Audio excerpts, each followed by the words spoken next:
Sentuh hatiku. Renungan diinspirasi dari Injil Matius 21 ayat 33 sampai 43 dan ayat 45 sampai 46. Dengarkanlah suatu perumpamaan yang lain. Ada seorang tuan tanah yang membuka kebun anggur dan membuat pagar sekelilingnya. Ia menggali lubang tempat memeras anggur dan mendirikan menara jaga di dalam kebun itu. Kemudian ia menyewakan kebun itu kepada petani-petani, lalu berangkat ke negeri lain. Ketika hampir tiba musim petik, ia mengutus hamba-hambanya kepada petani-petani itu untuk menerima hasil yang menjadi bagiannya. Namun petani-petani itu menangkap hamba-hambanya itu. Mereka memukul seorang, membunuh yang lain, dan melempari yang lain lagi dengan batu. Kemudian Tuhan itu mengutus pula hamba-hamba yang lain, lebih banyak daripada yang semula. Tapi mereka pun diperlakukan sama seperti kawan-kawan mereka. Akhirnya ia mengutus anaknya kepada mereka. Katanya, anakku akan mereka segani. Ketika petani-petani itu melihat anaknya itu, mereka berkata seorang kepada yang lain, inilah ahli warisnya, mari kita bunuh dia dan kita miliki warisannya. Mereka menangkapnya dan melemparkannya keluar kebun anggur itu, lalu membunuhnya.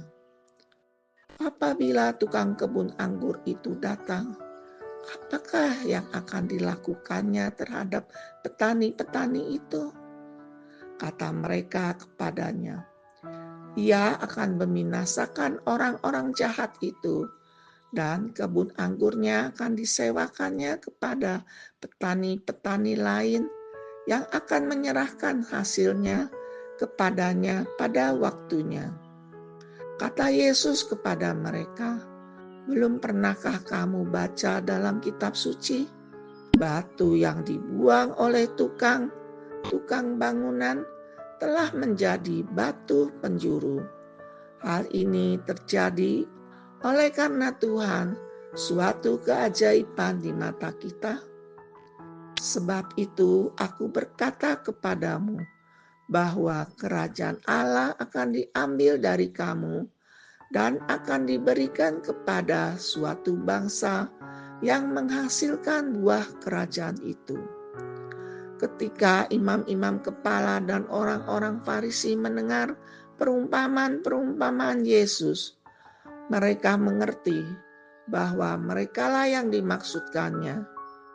Mereka mencari jalan untuk menangkap dia, tetapi mereka takut kepada orang banyak karena orang banyak itu menganggap dia nabi. Demikianlah sabda Tuhan. Terpujilah Kristus. Ketika Bapak Hari meninggal dunia mendadak kena serangan jantung. Ia belum membagi harta warisannya di notaris. Yanto sebagai anak sulung dari 3 bersaudara bertindak membagi harta itu. Hal ini memicu konflik di antara mereka karena pembagiannya tidak rata. Anak sulung seharusnya bertindak mewakili adik-adiknya dalam mengelola dan membagi warisan.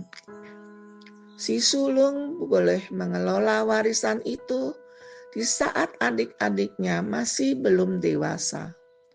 Namun di sini si sulung merasa jadi pemilik warisan tersebut.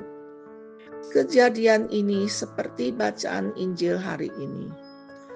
Perumpamaan seorang tuan tanah akan menggarap tanahnya yang subur untuk perkebunan anggur, dan ia memperkerjakan para penggarap.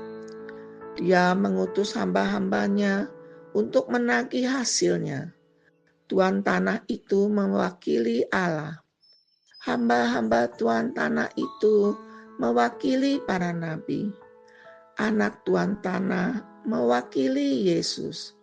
Sedangkan para penggarap mewakili para pemuka agama saat itu dan juga kita. Banyak para nabi yang dibunuh. Yesus juga dibunuh karena keinginan para penggarap untuk menguasai hasil kebun yang bukan miliknya. Yesus mengingatkan untuk waspada terhadap ketamakan akan kekayaan, terutama keinginan untuk memiliki apa yang bukan hak kita.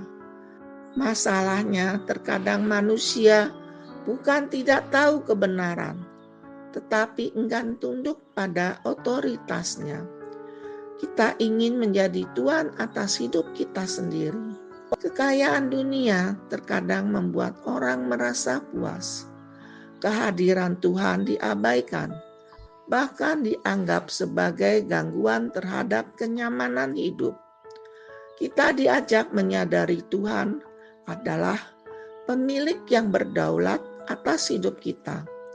Kita adalah penggarap yang menikmati berkat-berkat Tuhan. Sepantasnya lah kita menghormati Tuhan, Sang pemilik kebun. Tugas kita menghasilkan buah yang baik dengan menggunakan talenta dan waktu untuk kemuliaan namanya. Selayaknya kita peka terhadap suara hati dan firman Tuhan, agar senantiasa menyadari kehadiran Tuhan Sang pemilik kebun anggur dalam keseharian kita. Marilah berdoa. Ya Tuhan Yesus, bukalah mata hati kami agar lebih terarah pada ajaran-ajaran-Mu serta taat melakukannya. Sentuhlah hati kami agar kami tetap mengasihi-Mu dengan mau melihat sesama kami yang hidupnya serba kekurangan. Amin.